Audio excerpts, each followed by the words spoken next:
Irmãos, nessa noite, nós estaremos estudando o capítulo 15 da nossa confissão de fé, que diz a respeito do arrependimento para a vida e salvação. E nós estaremos estudando a parte 2 a respeito deste assunto.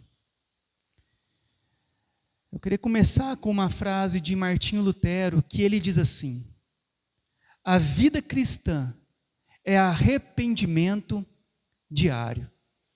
Então hoje nós estaremos falando a respeito do arrependimento. E o arrependimento é algo muito sério na vida do cristão. Não é algo descartável, não é algo deixado de lado, mas é algo que deve acontecer todos os dias em nossa vida. Todos os dias devemos olhar para o nosso coração e pedirmos perdão a Deus. Todos os dias devemos olhar onde nós estamos falhando e buscar não pecar mais. Todos os dias nós devemos fazer sempre essa reflexão em nós. Será que nós estamos agradando a Deus ou estamos seguindo o nosso próprio caminho? Então o arrependimento é um assunto muito importante para nós cristãos. O que o breve catecismo de Westminster diz a respeito do arrependimento? Diz assim: o arrependimento para a vida é uma graça salvadora, pela qual o pecador, tendo um verdadeiro sentimento do seu pecado e percepção da misericórdia de Deus em Cristo, se enche de tristeza e de horror pelos seus pecados, abandonando-os e volta para Deus, inteiramente resolvido a prestar-lhe nova obediência. Então, no catecismo, breve catecismo de Westminster, que é muito parecido com a nossa confissão de fé, diz que o arrependimento é o quê? É uma graça salvadora. Por que uma graça salvadora? Porque ela vem de Deus ao nosso coração. É Deus quem quebranta o nosso coração para nós crermos nele. E quando isso acontece, de nós recebermos essa graça de Deus, de crermos nele, nós, de forma verdadeira, nós sentimos o quê? Nós entendemos a respeito do nosso pecado. E vemos também a misericórdia de Deus em Cristo. Então, quando nós nos arrependemos do pecado, nós passamos a ter o quê? Um sentimento correto a respeito de quem nós somos, dos nossos pecados, dos nossos erros e das nossas falhas. E assim nós temos o quê? A percepção de como Deus é misericordioso em Cristo para conosco. Logo, ao percebermos os nossos pecados e a misericórdia de Deus, nós nos enchemos de tristeza e de horror pelos nossos pecados. Porque quando nós pecamos, nós estamos pecando primeiramente contra Deus, contra a santidade de Deus. Nós estamos ofendendo o Deus que é santo. Aquele, quando Jesus diz, não tenham medo daqueles que podem matar o teu corpo, mas tenham medo daquele que pode matar o teu corpo e fazer você perecer no inferno. Muitas vezes, o que acontece? Os cristãos, por não terem essa percepção do seu pecado e da santidade de Deus, eles acabam levando uma vida irrelevante neste mundo, sem temor a Deus, sem medo de Deus. Quantas pessoas já não têm mais medo de Deus? Tem mais medo do diabo do que de Deus. Nós devemos retornar isso, entender que o nosso pecado, ele é um horror, e nos enche de tristeza. E nós devemos abandonar os nossos pecados e voltarmos novamente para Deus. De que forma? Inteiramente resolvidos agora a prestar uma nova obediência. Não é eu dar uma melhorada, não é isso. É eu voltar totalmente daquele pecado, daquela desobediência, para agora servir a Deus, amar a Deus, glorificar a Deus. Estou relembrando o que nós estudamos a semana passada. O arrependimento significa a mudança de mente, de atitude, da nossa maneira de pensar, da nossa disposição, do nosso caráter, da nossa consciência moral e voltarmos do pecado para Deus. E como o arrependimento é produzido? Primeiramente pela graça, porque é Deus quem concede o arrependimento. E segundo, pela pregação, pela exposição da Bíblia. Porque quando nós ouvimos a pregação, ela expõe o homem à lei de Deus, para convencê-lo do seu pecado e da sua miséria espiritual. E ela também expõe o homem à santidade de Deus, para confrontá-lo com a santidade dele. Somente contemplando o ser de Deus e sua lei, é que faremos uma avaliação mais precisa a respeito da nossa própria situação. Então, o arrependimento é essa mudança, é essa transformação que tem que ocorrer em nós. Nós, quando nos arrependemos, nós devemos abandonar as velhas práticas e agora vivermos em novidade de vida. E isso é produzido como? Pela graça. Deus, ele produz esse arrependimento no nosso coração. E quando isso é produzido? Quando nós somos expostos à palavra dele. Quando nós ouvimos a respeito da lei de Deus, quando nós ouvimos a respeito da santidade de Deus, o que acontece? Nós então, a ouvirmos a respeito da lei e da santidade, nós somos o quê? Expostos ao nosso pecado e à nossa miséria. E assim também expostos à santidade perfeita de Deus. Então nós fazemos uma avaliação de quem nós somos. E aí nós entendemos como nós somos pecadores e que nós precisamos nos arrepender. Então, as coisas de Deus, o arrependimento, é algo muito sério na vida do cristão. Nós nos arrependermos dos nossos pecados é algo muito sério, que deve acontecer em cada um de nós que somos salvos.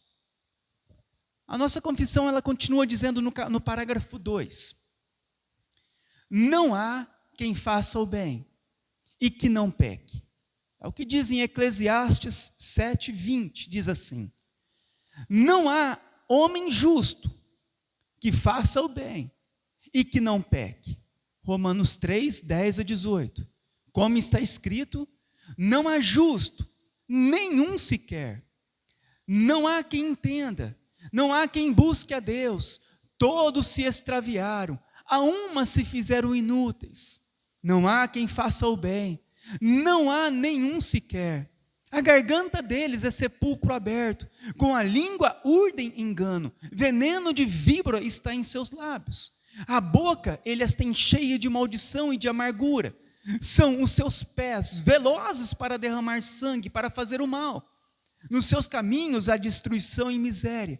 Desconheceram o caminho da paz. Não há temor de Deus diante dos seus olhos. Então, a nossa confissão de fé, no parágrafo 2, vai mostrar o quê? Que não há ninguém que faça o bem. E que todos são pecadores. Então, o arrependimento, ele é produzido quando nós começamos a entender quem nós somos na nossa realidade. Que todos nós somos pecadores. Que todos nós falhamos. Que todos nós somos rápidos a fazer o mal. Que todos os homens, todos desconhecem o caminho da paz e não há temor de Deus diante dos seus olhos. Essa é a condição do homem.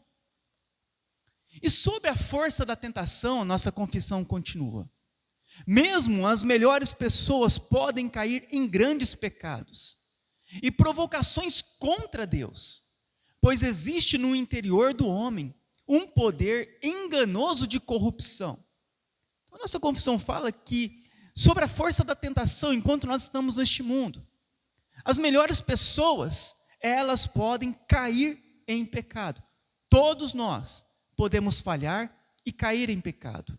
E nisso provocamos a Deus, pois existe no nosso interior um poder enganoso de corrupção. Lucas 22:31-32 diz assim, Jesus diz, Simão, Simão, eis que Satanás vos reclamou para vos peneirar, como o trigo. Eu, porém, roguei por ti, para que a tua fé não desfaleça. Tu, pois, quando te converteres, fortalece os teus irmãos. Aqui nós vemos Jesus orando para que Pedro não fosse peneirado por Satanás, para que Satanás não alcançasse vantagem sobre Pedro. E Jesus o quê? Ele roga e ora por ele. E diz o quê? Quando você se converter, fortalece a teus irmãos. Nós vemos aqui em Lucas 22, já no final do livro de Lucas, Jesus ainda falando que faltava ainda Pedro se converter. Então mesmo as melhores pessoas podem cair em grandes pecados e provocações contra Deus. Romanos 7, Paulo diz, do 19 ao 24, porque não faço o bem que eu quero, mas o mal que eu não quero, esse faço. Olha aqui o poder enganoso da corrupção no nosso coração. O bem que eu quero, não faço, mas o mal que eu não quero, esse eu faço. Mas se eu faço o que eu não quero, já não sou eu quem faz, e sim o pecado que habita em mim. Enquanto nós vivermos neste mundo, o pecado ainda habitará em nós. Nós só ficaremos livres por completo do pecado na ressurreição dos mortos, a qual o nosso corpo será totalmente transformado. Mas até enquanto nós estivermos aqui neste mundo, o pecado ainda, ele vai estar lutando dentro do nosso ser, no nosso interior, para nós provocarmos a Deus, para nós nos desviarmos do caminho. Então há uma luta dentro de nós. Assim eu encontro esta lei: quando eu quero fazer o bem, o mal reside em mim. Olha a nossa luta. Ele querendo fazer o bem, ele percebe que o mal reside ainda dentro dele. Porque segundo o homem interior, eu tenho prazer na lei de Deus. Olha para nós temos prazer na lei de Deus. Mas veja em meus membros uma outra lei, que guerreando contra a lei da minha mente, me faz prisioneiro do pecado que está nos meus membros. Miserável homem que eu sou, quem me livrará do corpo desta morte? Então nós temos uma luta do pecado dentro de nós. Em 2 Samuel 12, nós vamos ver a história a respeito de Davi e o profeta Natã, que diz assim: o Senhor Deus mandou que o profeta Natã fosse falar com Davi. Natã foi e disse: havia 2 homens que viviam na mesma cidade. Um era rico e o outro pobre. O rico possuía muito gado e ovelhas, enquanto o pobre tinha somente uma ovelha, que ele havia comprado. Ele cuidou dela, e ela cresceu na sua casa, junto com os filhos dele. Ele alimentava com sua própria comida, deixava que ela bebesse do seu próprio copo, e ela dormia no seu colo. A ovelha era como uma filha para ele. Certo dia, um visitante chegou à casa do homem rico, e este não quis matar um dos seus próprios animais, para preparar uma refeição para o visitante. Em vez disso, pegou a ovelha do homem pobre, matou-a e preparou com ela uma refeição para seu hóspede. Então Davi ficou furioso com aquele homem e disse: eu juro pelo Senhor, o Deus vivo, que o homem que fez isso deve ser morto. Ele deverá pagar 4 vezes mais o que tirou, por ter feito uma coisa tão cruel. Então Natã disse a Davi: esse homem é você. E é isto o que diz o Senhor, o Deus de Israel: eu tornei você rei de Israel e salvei de Saul. Eu lhe dei o reino e as mulheres dele. Tornei você rei de Israel e de Judá. E se isso não bastasse, eu lhe teria dado 2 vezes mais. Por que é que você desobedeceu aos meus mandamentos e fez coisa tão terrível? Você fez com que Urias, o heteu, fosse morto na batalha. Deixou que os amonitas o matassem e então ficou com a esposa dele, Batseba. Então Davi disse: eu pequei contra Deus, o Senhor. Natã respondeu: o Senhor perdoou o seu pecado, você não morrerá. Então nós vemos aqui a história a respeito de Davi, sobre uma forte tentação. As melhores pessoas podem cair em grandes pecados, como foi o caso de Davi. Numa forte tentação, o que ele fez? Ele vai lá, coloca Urias à frente da batalha para matar ele e então ficar com a esposa dele. Então, sobre forte tentação mesmo, as melhores pessoas podem cair em grandes pecados e provocações contra Deus. Ele provocou Deus a ira. Engraçado que ele não percebia isso. Olha se não é a graça de Deus. Natã, o profeta, vai diante dele e fala essa história. Ele achava que era com uma outra pessoa. E Davi então fala: Natã, eu vou matar o homem que fez isso, que tirou a única ovelhinha que aquela pessoa tinha, que aquele homem pobre tinha. Quando Natã fala, é você, naquela hora, quando ele ouve o evangelho, é você que é o pecador, é você que pecou contra Deus, é você que quebrou todas as leis. Quando ele ouve o profeta falando, é você, olha a graça de Deus. Logo, ele quebranta o coração. E o que acontece? Quando ele fala, você desobedeceu os meus mandamentos e fez coisa horrível. Então Davi disse, eu pequei contra Deus, o Senhor. O profeta então diz a ele, o Senhor perdoou o seu pecado e você não morrerá. Então, até as melhores pessoas, elas podem, cristãos, podem cair em pecado. Mas o que nós percebemos, ao ouvir o evangelho, ao ouvir a respeito do seu pecado, ele confessa o seu pecado a Deus. E a confissão dele foi verdadeira, porque imediatamente Natã respondeu, o Senhor te perdoou e você não morrerá.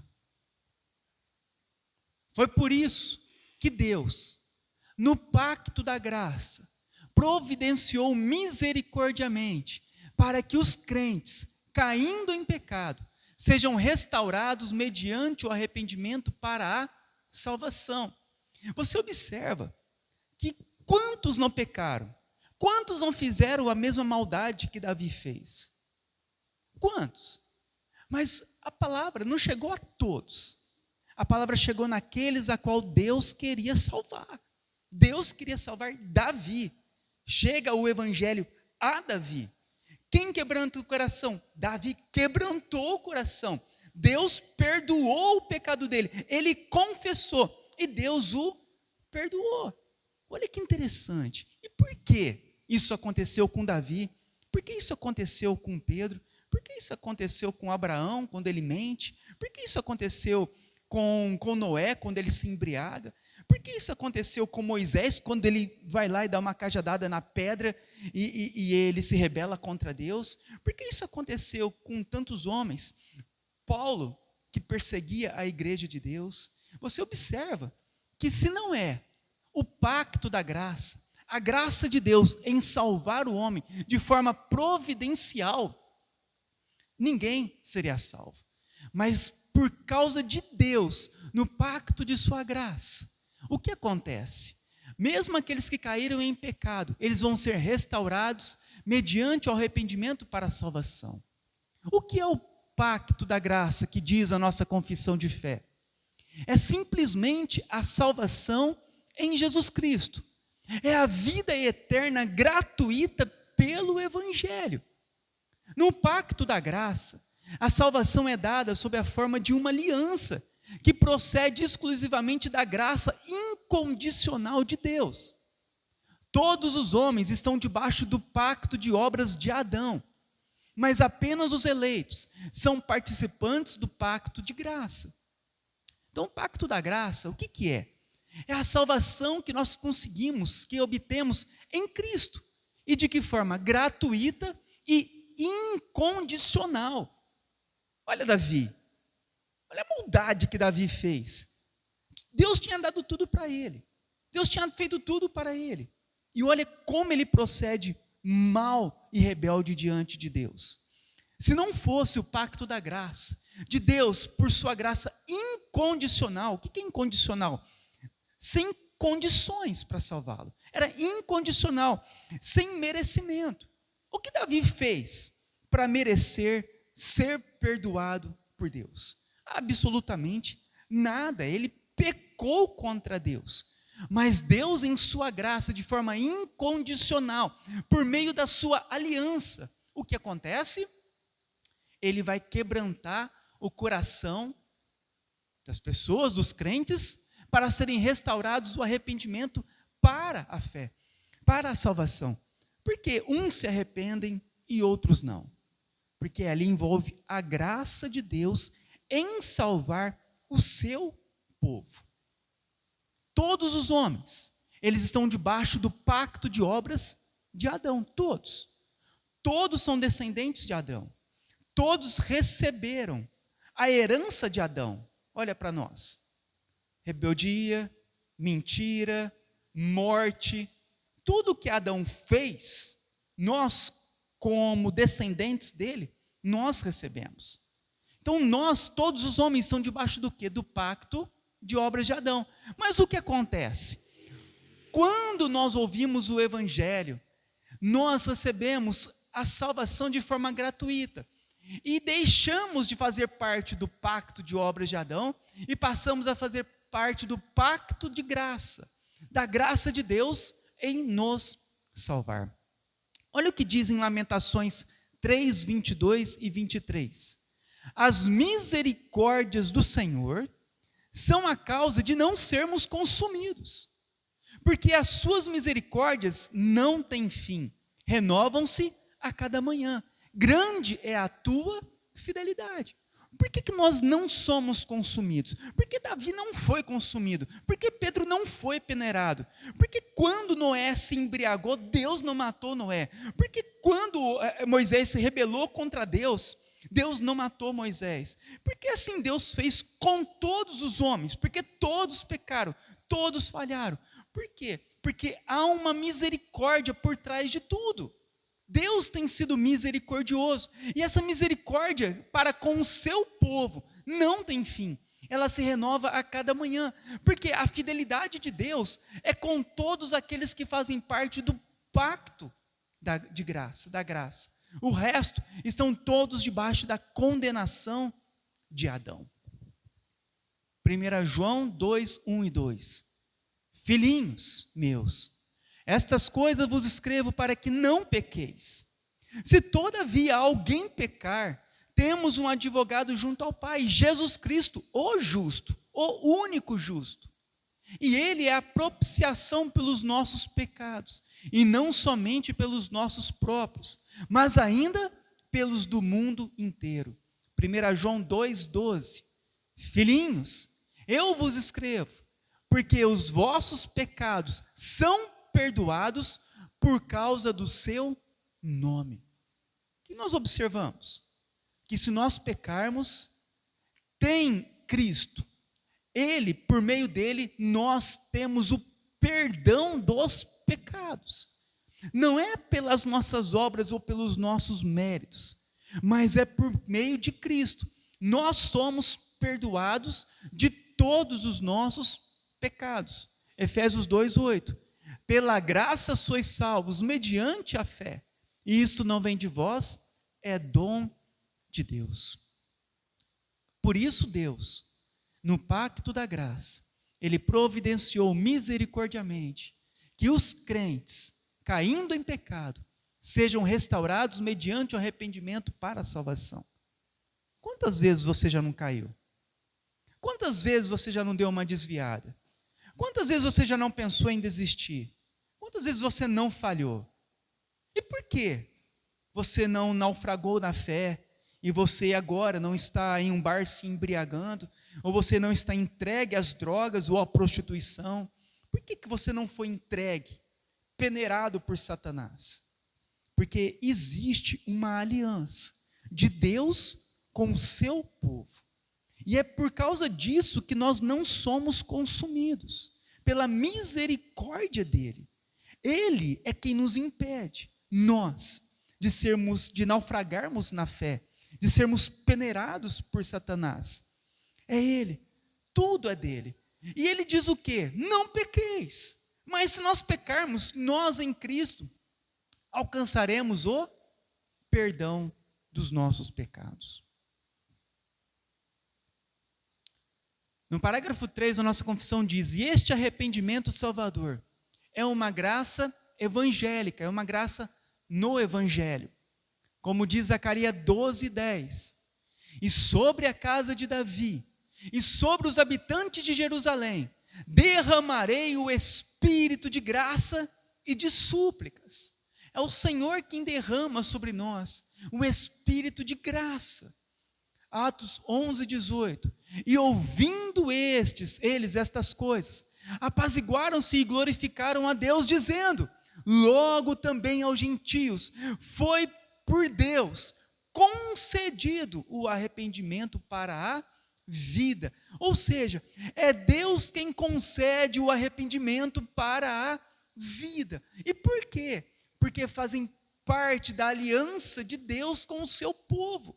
É por isso que nos é concedido o arrependimento para a vida.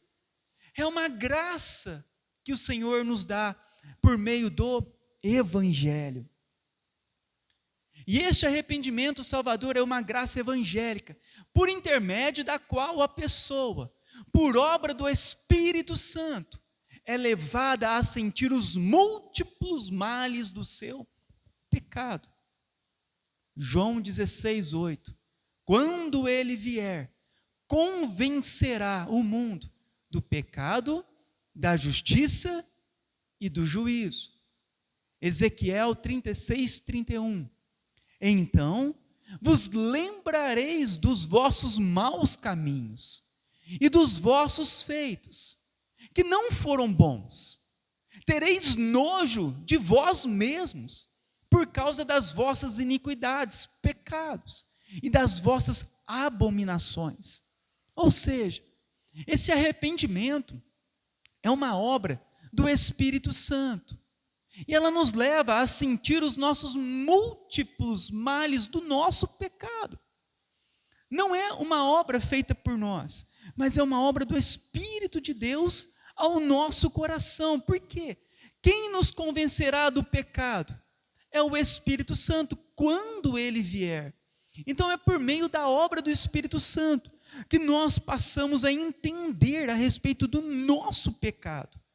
É o Espírito Santo quem tira as escamas, é o Espírito Santo quem convence, quem quebranta o nosso coração, para nós vermos a nossa miséria, para sentirmos os múltiplos males do nosso pecado.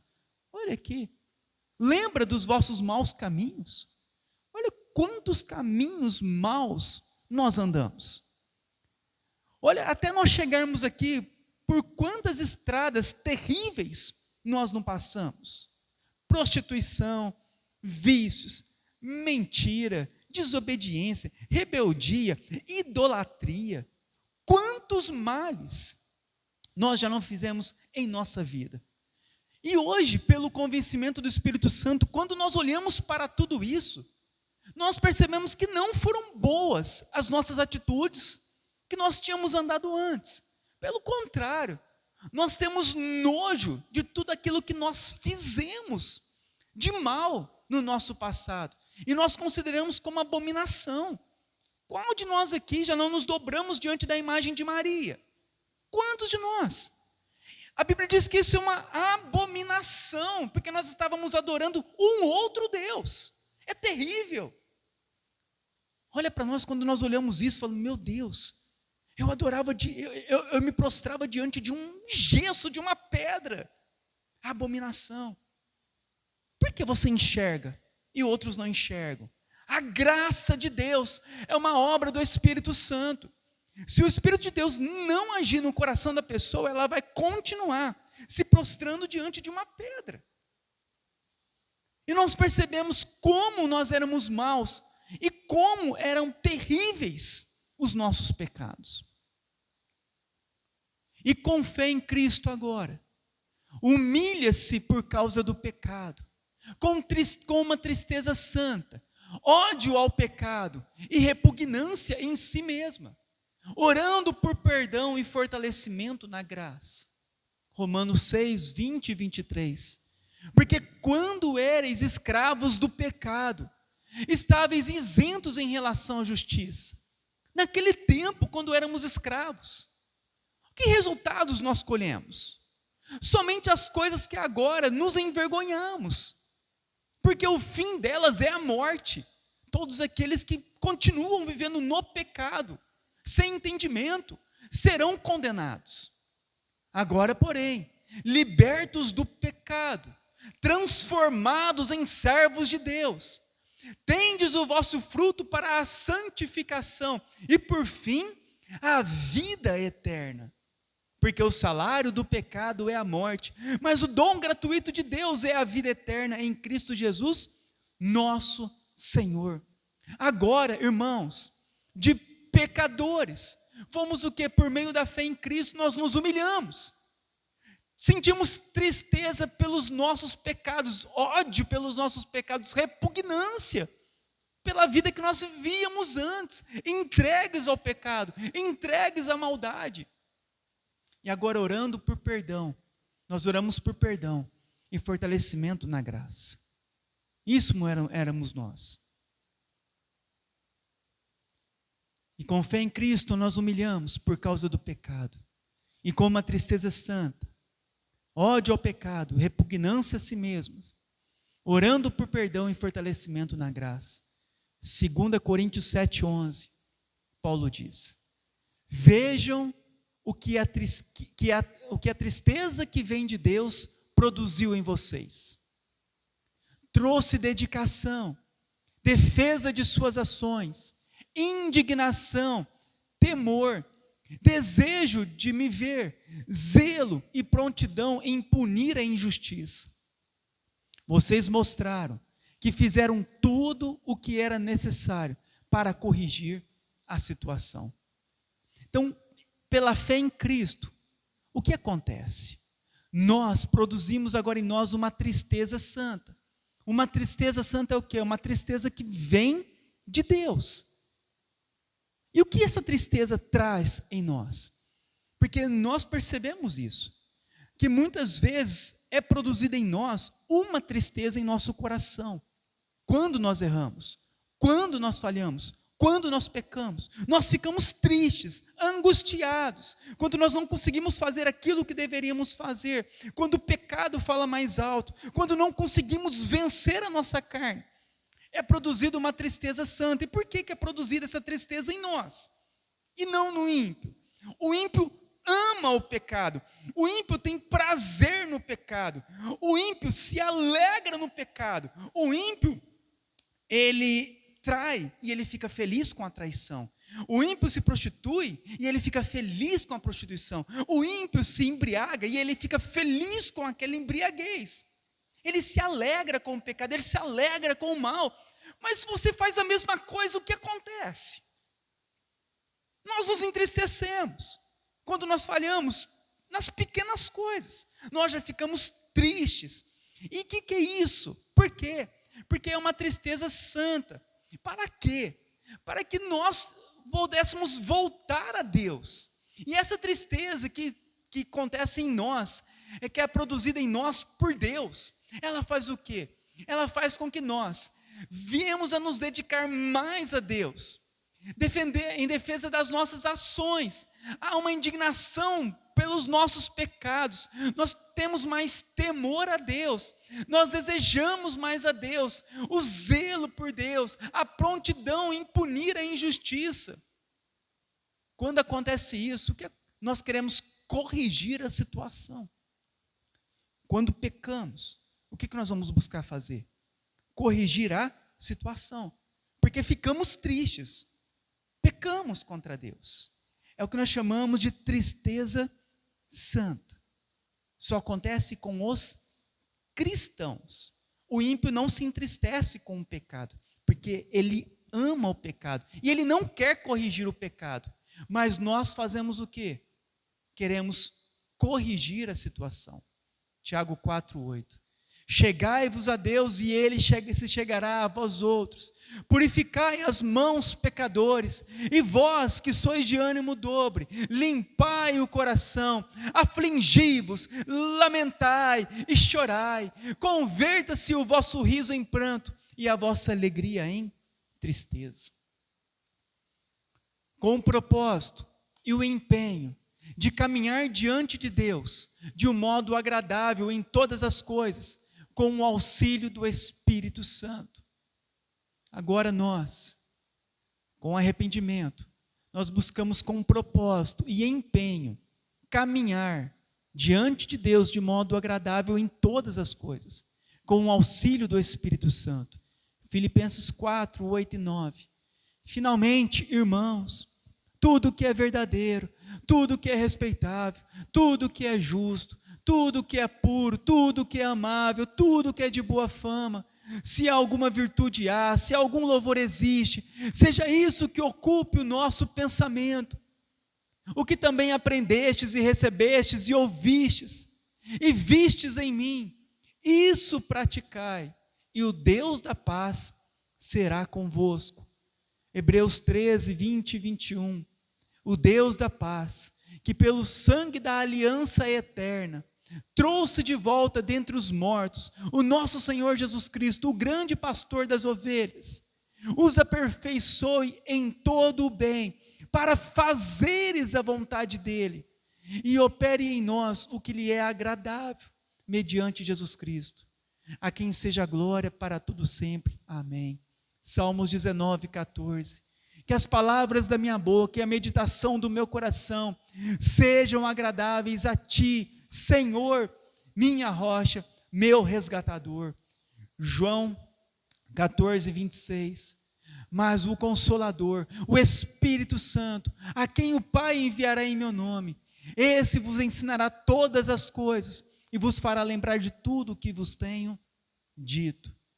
Agora, com um propósito e empenho de caminhar diante de Deus de modo agradável, em todas as coisas, com o auxílio do Espírito Santo, uma vez que agora nós nos arrependemos dos pecados, nós precisamos agora o quê? Buscar aquilo que é verdadeiro, amável, justo, tudo isso que ocupa então o nosso pensamento, tudo que é bom, e nós devemos praticar tudo isso, tudo que aprendemos, recebemos e ouvimos, devemos praticar, devemos fazer a vontade de Deus, que no nosso coração as coisas sejam agradáveis ao Senhor, e o Espírito Santo, Ele nos ensinará todas as coisas. Quando o regenerado manifesta o arrependimento, quando realmente nós manifestamos o arrependimento, primeiramente, quando produzimos a tristeza pelos nossos pecados. O arrependimento não é remorso e nem pode ser medido pela quantidade de lágrimas derramadas. Porém, temos evidências mais do que suficientes de que o arrependimento produz em nós tristeza por causa dos nossos pecados. Sentimos-nos envergonhados diante de Deus e repudiamos a nossa própria maneira pecaminosa de agir. Jeremias 31:19. De fato, depois de desviar-me, eu me arrependi. Depois que entendi, bati no peito, estou envergonhado e humilhado, porque trago sobre mim a desgraça da minha juventude. Então, o que nós observamos? Quando é manifesto o arrependimento? Primeiramente, pela tristeza do pecado. Nós o que? Produzimos uma tristeza, ficamos envergonhados por aquilo que nós fizemos. Como diz em Jeremias, depois de se desviar, ele se arrependeu. Ele bate no peito, depois que ele entendeu o que tinha feito. Aqui, bater no peito é a situação, né, de arrependimento. Ele reconhece que ele pecou contra Deus. E ele o quê? Se envergonha e se humilha. Por quê? Por aquilo que ele fez de mal anteriormente. Então há uma tristeza verdadeira quando nós pecamos contra Deus. Nós realmente nos entristecemos. Então, quando você se entristece, é por quê? É porque nós estamos pecando contra Deus. Nós estamos desonrando a Deus, desobedecendo a Deus. Então, é comum e acontece no regenerado, aqueles que realmente se arrependem dos pecados, essa tristeza pelo pecado. Por que eu fiz isso? Eu não queria fazer isso, mas eu fiz isso. E eu fiquei triste, angustiado, envergonhado por causa do meu pecado. Em Salmo 51, do 1 a 11, diz assim, aqui é o rei Davi dizendo, a confissão do pecado.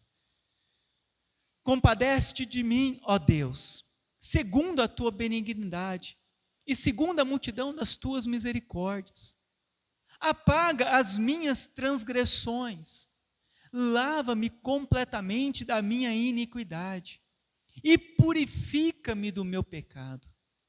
Pois eu conheço as minhas transgressões e o meu pecado está sempre diante de mim. Pequei contra ti somente, e fiz o que era mal perante os teus olhos, de maneira que serás tido por justo no teu falar e puro no teu julgar.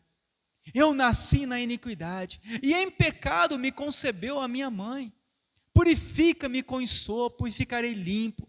Lava-me, e ficarei mais alvo que a neve. Esconde o rosto dos meus pecados, e apaga as minhas iniquidades.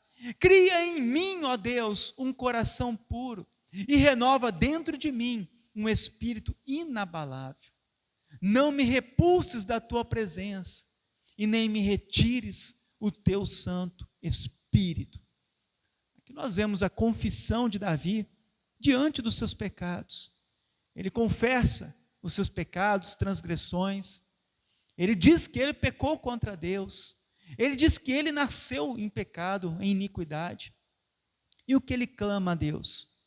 Ele clama para que Deus dê a ele um coração puro, que renove dentro dele um espírito inabalável e que não retires dele o Espírito Santo.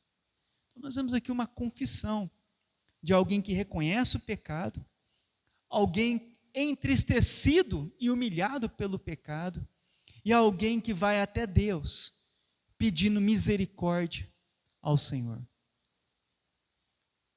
O segundo, o que produz então, como que é? O que um regenerado ele manifesta? Primeiramente, tristeza pelo pecado. E depois o fruto de arrependimento. A maior manifestação de um coração arrependido não é tanto a quantidade de suas palavras ou a sua comoção espiritual. A maior manifestação do arrependimento é o fruto que ele produz. Em Mateus 3:8. Produzi, pois, frutos dignos de arrependimento. São os frutos que testificarão a nossa comunhão com Deus e o nosso desejo de servi-lo. Em Mateus 7, 19 e 20 diz: toda árvore que não produz bom fruto é cortada e lançada ao fogo.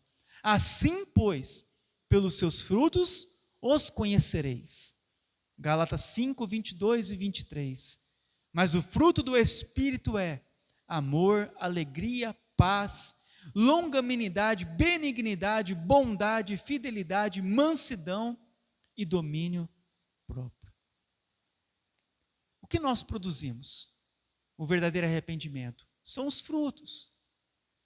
Os frutos são a manifestação que realmente nós nos arrependemos dos nossos pecados, porque são pelos frutos que conheceremos a árvore. Então, como que eu sei que o meu arrependimento ele foi genuíno? É pelo fruto que eu produzo.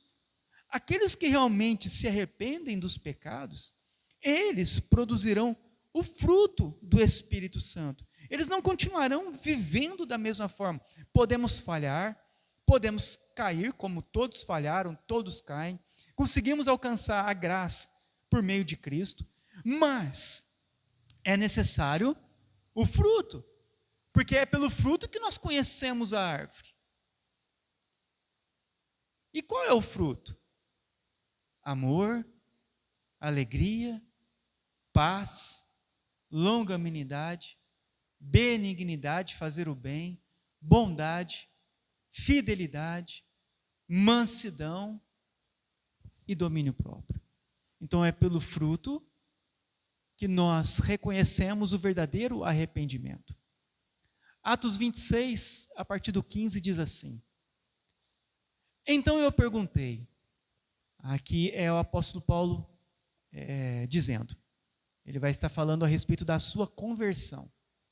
Então eu perguntei, quem és tu, Senhor? Ao que o Senhor respondeu, eu sou Jesus a quem tu persegues.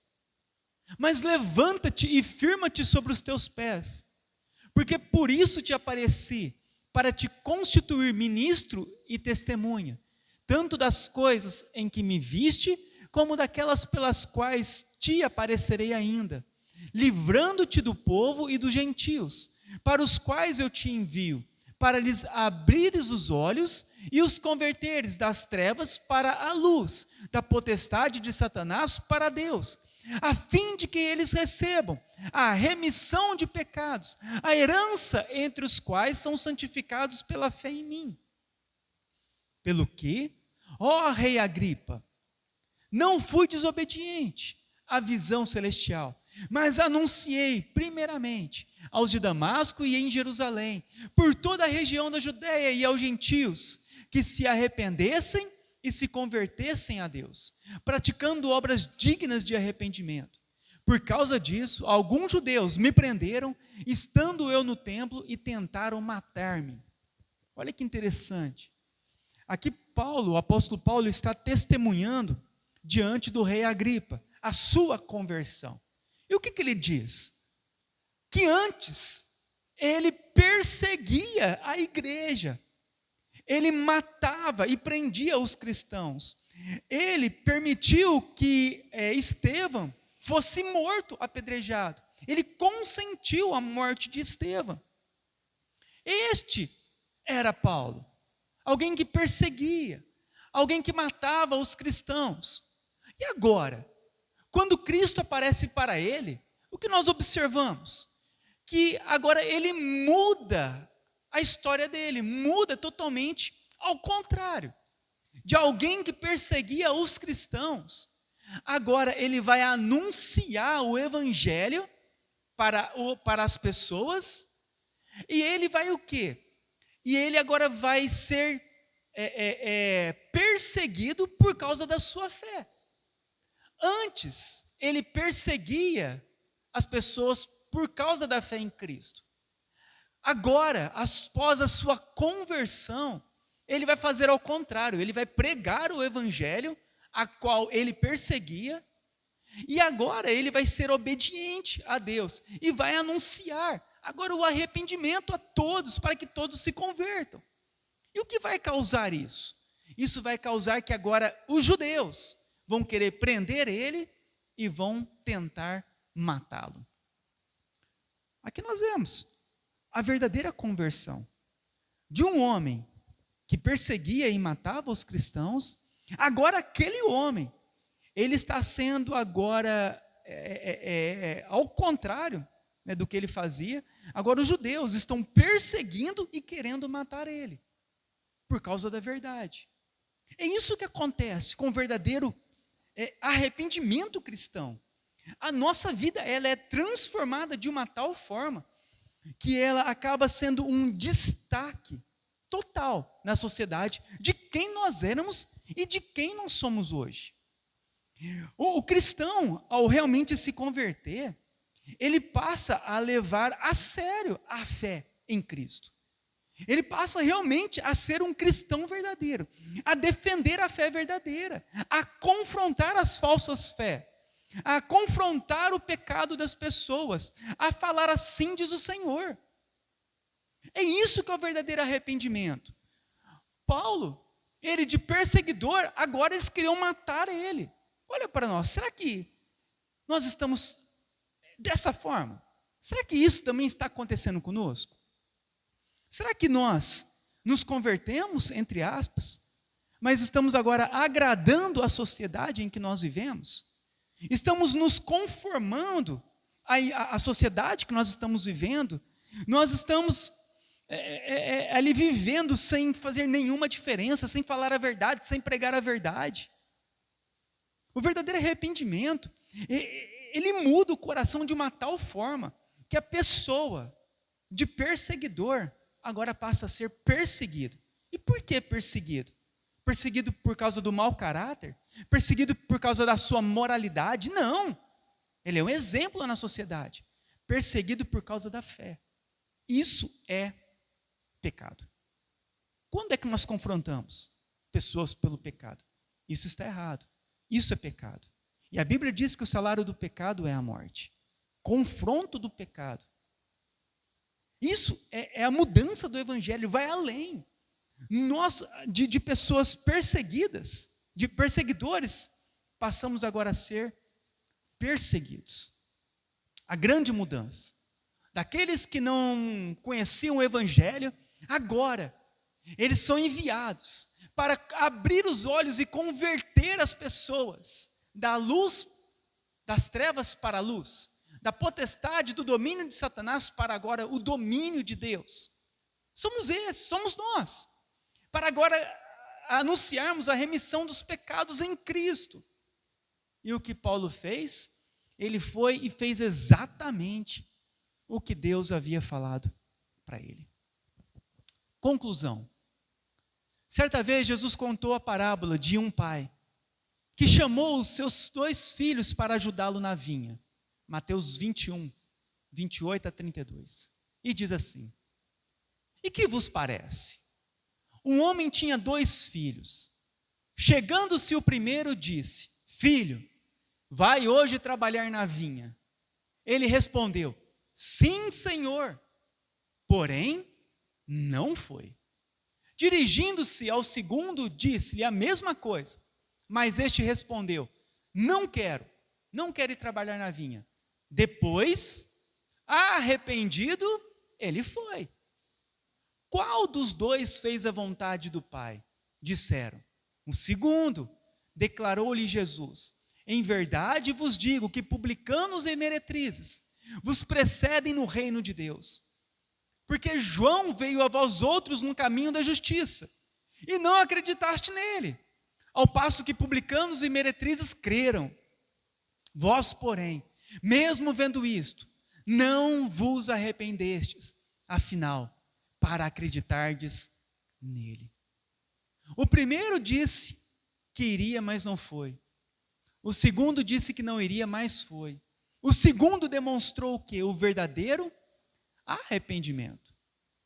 Que cada dia o Senhor conceda ao nosso coração essa sensibilidade, para nos entristecermos por causa do nosso pecado, e humildade para buscá-lo.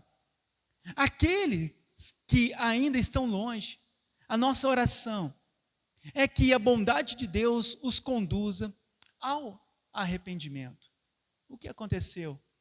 Ele falou que não ia, mas depois ele ficou arrependido de ter desobedecido ao Pai. E ele foi. O primeiro, não, eu vou. Somente de aparência. Mas ele não foi. E aqui diz o quê? Que esse primeiro que falava e aparentava ser, ele, na verdade, era mentiroso. Ele não tinha parte com Deus. Ele não tinha ainda se arrependido dos seus pecados. Já o outro, ele verdadeiramente se arrependeu. Para terminar, João Calvino diz assim: o arrependimento não é apenas um sentimento de tristeza pelo pecado, mas uma mudança profunda na vida do crente, envolvendo a confissão dos pecados, o afastamento deles e o crescimento em santidade. É a própria vida cristã, o começo e a essência da fé em Cristo. Então não é apenas, apesar do sentimento de tristeza fazer parte, não é apenas. É necessário haver uma mudança profunda na nossa vida, envolvendo a confissão dos pecados, o afastamento dos pecados e o crescimento em santidade. O arrependimento é a nossa própria vida cristã, o começo e a essência da nossa fé em Cristo. Irmãos, o arrependimento é algo muito sério para nós cristãos. Faz parte de todos aqueles que verdadeiramente foram salvos por Cristo. Jesus, ele era muito radical. A Bíblia é muito radical. Os apóstolos eram muito radicais. Os profetas também. Tudo era muito sério na Bíblia. Jesus, ele diz assim, que aquele que não comer da sua carne e beber do seu sangue, não tem parte comigo. Olha como que é radical o negócio. Nós, cristãos, nós negociamos o pecado, porque nós não queremos desagradar pessoas, não queremos que a pessoa, se eu falar isso, a pessoa não vai vir mais na igreja, e as pessoas não querem confrontar o pecado. Mas Jesus diz algo bem claro: se não comer e não beber, não tem parte comigo, e não serão ressuscitados para a vida eterna. Olha como Jesus é radical. Eu sou o único caminho, verdade e vida. Ninguém vai ao Pai senão por mim. Não existe outro caminho, não existe outra forma a não ser por Cristo. Sem Cristo, ninguém será salvo. Pode ser qualquer pessoa que viveu em qualquer lugar desse mundo. Ninguém vai ao Pai senão por mim. Só existe um caminho. Só existe uma vida. O que o apóstolo Paulo... Olha o que o apóstolo Paulo diz a respeito disso. Olha o radicalismo, como que a Bíblia é radical. Paulo diz assim: só há um mediador entre Deus e homens, Jesus Cristo, homem. Só há um mediador, e o resto não media, é mentira, é falso. Só há um mediador. Não, confronta o coração do homem, porque o homem faz um monte de ídolos, o homem acredita em um monte de coisas, mas ele fala, não, só tem um que salva. Olha como a Bíblia é radical, como a palavra de Deus é radical, é sério. Paulo diz assim lá em Gálatas: ainda que um anjo desça do céu e vos pregue um evangelho que vai além do que nós temos pregado, seja anátema, seja maldito. Se acrescenta um tio naquilo que foi ensinado, além das escrituras, Paulo diz, é maldito, recebe a maldição, é um amaldiçoado. O que nós vemos hoje? As pessoas vivem da forma que quer, acreditam no que quer. Olha o tanto de igrejas, olha o tanto de religião pregando tudo errado. Não, mas é uma bênção. Como é bênção? Se prega qualquer coisa além, é maldito. Cheio de pastor, a Bíblia fala que não pode, mulher não pode ser pastora. Maldito, é maldição, é algo maldito. Está indo contra as escrituras. Salvação por obra, não é, Jesus salva, mas nós temos que fazer a nossa parte. O batismo salva, e não sei o que mais lá salva, e o outro salva. É maldito, é uma maldição, é maldito. Seja sim, sim, não, não. O que passar disso é do maligno. Olha como é tudo muito radical, é tudo muito sério. É isso que é Bíblia, isso que é o Evangelho. É isso que a igreja se perdeu, é nesse ponto que a igreja se perdeu, porque a igreja negocia a verdade. Sei, Danilo, mas não podemos ser tão radicais. Como assim? Isaías foi cerrado ao meio. Por que Isaías foi cerrado ao meio? Porque ele ficava falando, Deus te ama. Porque ele falava, pecado. Vocês estão em pecado, vocês estão em rebeldia contra Deus, vocês estão desobedecendo a lei de Deus. Foram lá e cerraram ele ao meio. Cerraram o profeta ao meio. Observa. Como que a Bíblia é sério? A Bíblia é a palavra santa do Senhor.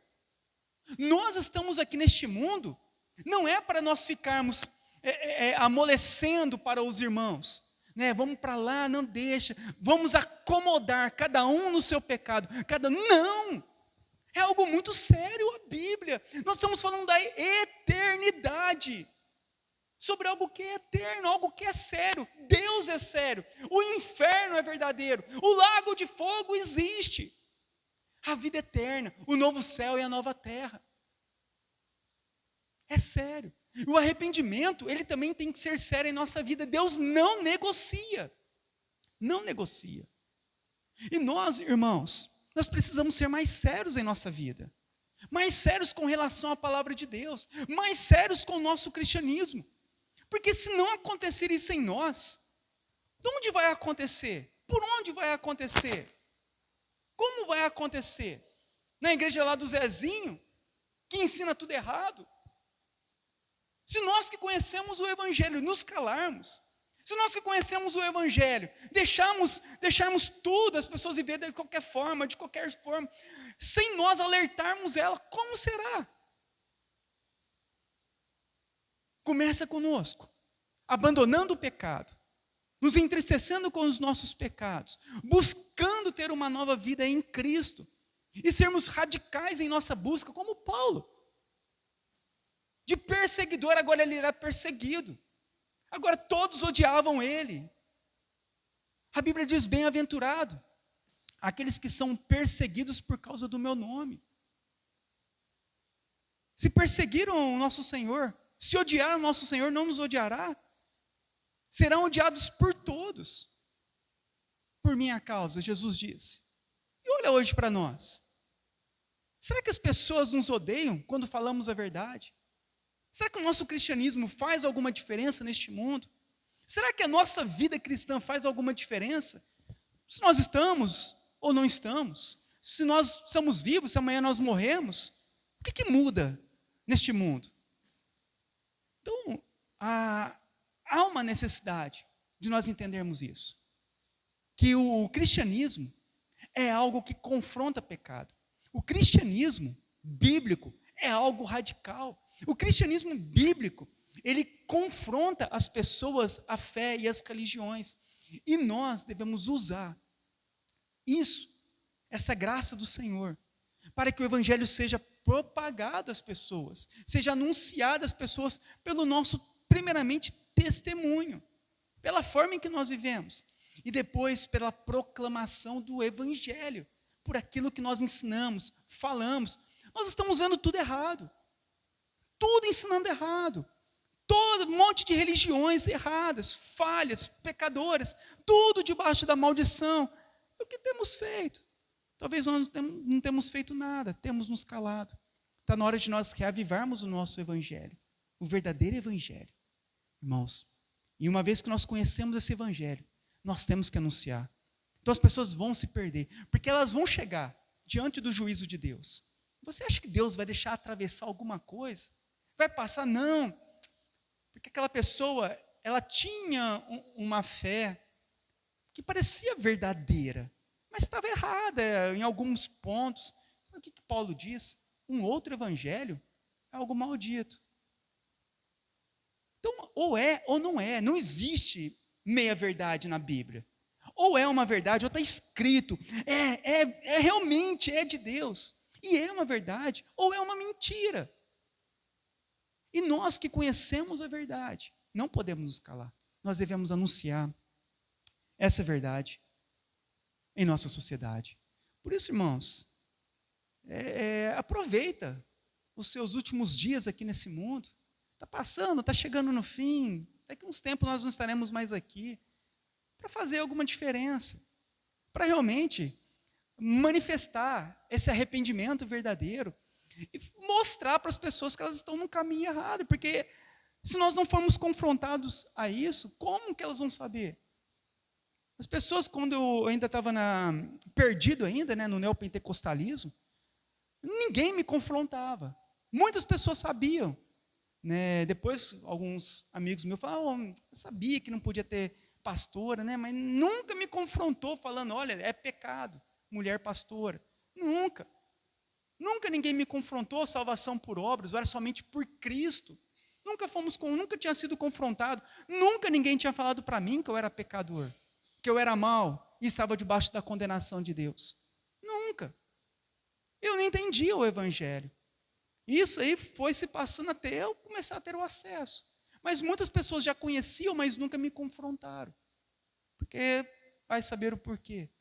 Mas nós não podemos deixar passar o tempo. Confronte o pecado das pessoas, confronte a fé das pessoas no evangelho, para que as pessoas possam entender, possam se arrepender, possam crer em Cristo. E como aqui Calvino diz, essa mudança profunda na nossa vida. Porque quando nós falarmos, as pessoas vão parar para ouvir, porque realmente houve uma transformação em nós. Nós realmente confessamos os nossos pecados e nós nos afastamos dele. E crescemos em santidade. E tudo isso é pela fé em Cristo. Os apóstolos foram martirizados. Dos 12, 11 foram martirizados. Morreram por causa da fé. Então começa a observar. Eles morreram por aquilo que eles pregavam. João, o único que talvez não tenha morrido, martirizado, ele permaneceu preso na ilha de Patmos, na prisão. Por quê? Porque ele era um assassino? Porque ele era um malfeitor? Porque ele era um ladrão? Não, por causa da fé. Porque ele anunciava Jesus Cristo. E nós precisamos, assim como eles, ser os cristãos da nossa época. Amém? Vamos ficar de pé para orar. E depois eu vou abrir para perguntas.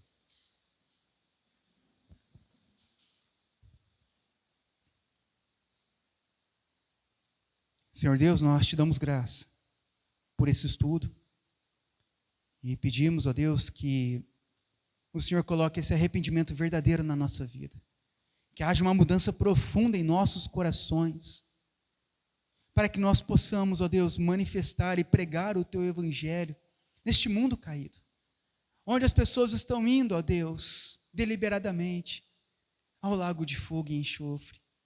Mas, Senhor, use as nossas vidas para proclamarmos este Evangelho, para que aqueles a qual o Senhor quiser salvar, ouçam este Evangelho e sejam salvos.